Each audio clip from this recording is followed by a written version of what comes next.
Pleasure to meet y'all at last, and welcome back to Nerf Secret Revealed. So today, I do feel like that this is another subject, well, it's probably not as important as I felt that it would have been, but in any case, I still do feel like that you probably enjoy this episode, whether or not that it's something that you might like. But anyhow,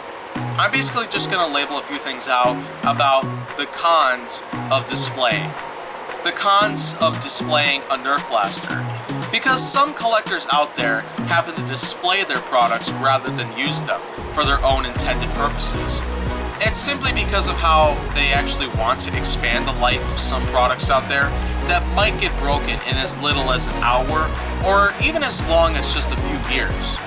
But in my case, when it comes to handling such products out there, as a collector for various types of toys out there and products of any sorts, I've really not had any trouble out there where it could cause something to break, or even worse, it could cause something to, well, fall apart completely, beyond repair. But, of course, though, whenever you're trying to display something,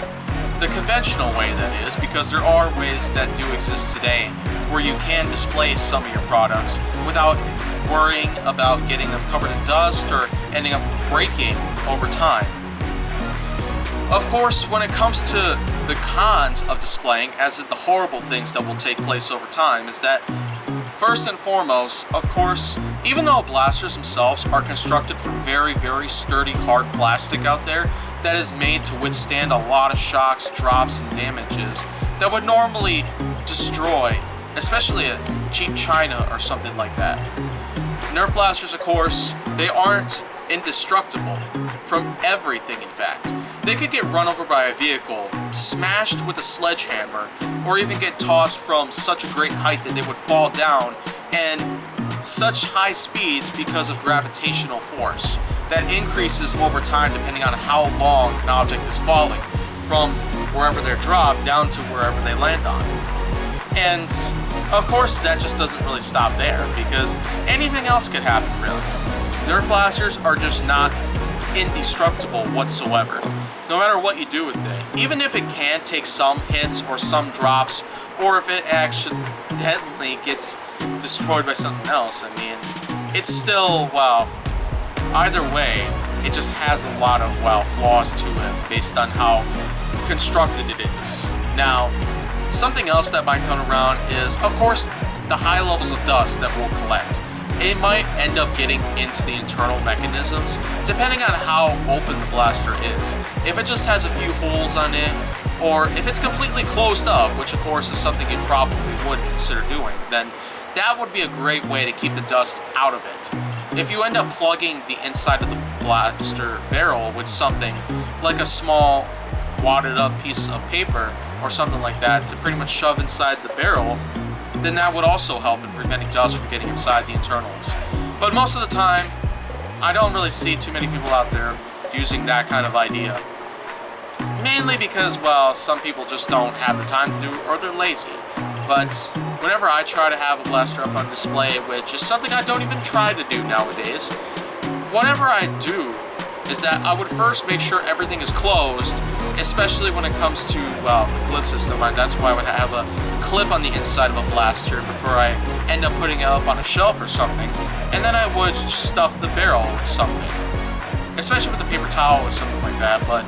anything would probably work depending on if it would be able to fit inside the barrel. It's probably anyone's guess, but anyways, something else, and probably the biggest thing anyone would worry about, is the fact that if you don't have it protected from anything that could environmentally impact something over time, it will in fact cause it to break down over time.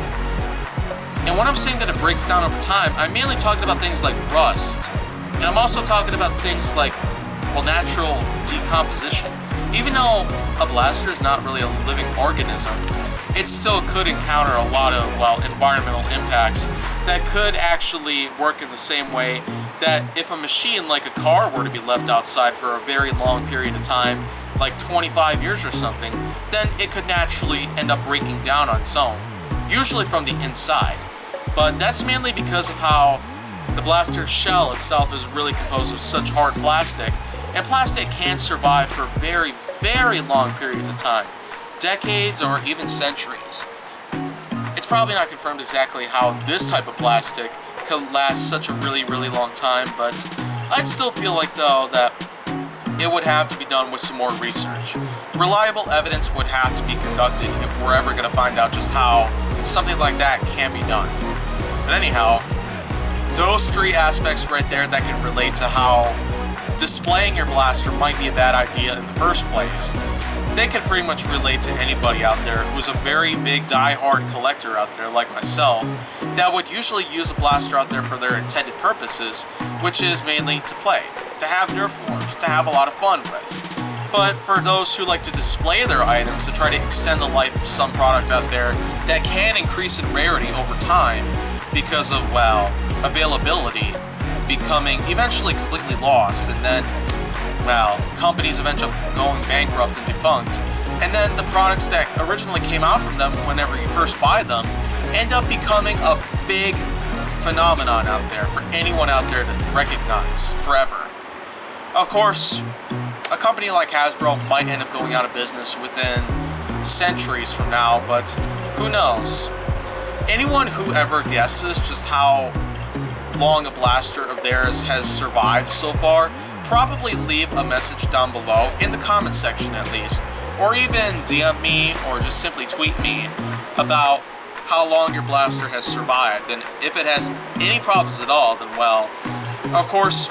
you can always just use this video here as a very big guide for anyone out there who really wants to know, well, about how to keep your blaster intact during, well, a display of some sort. But now,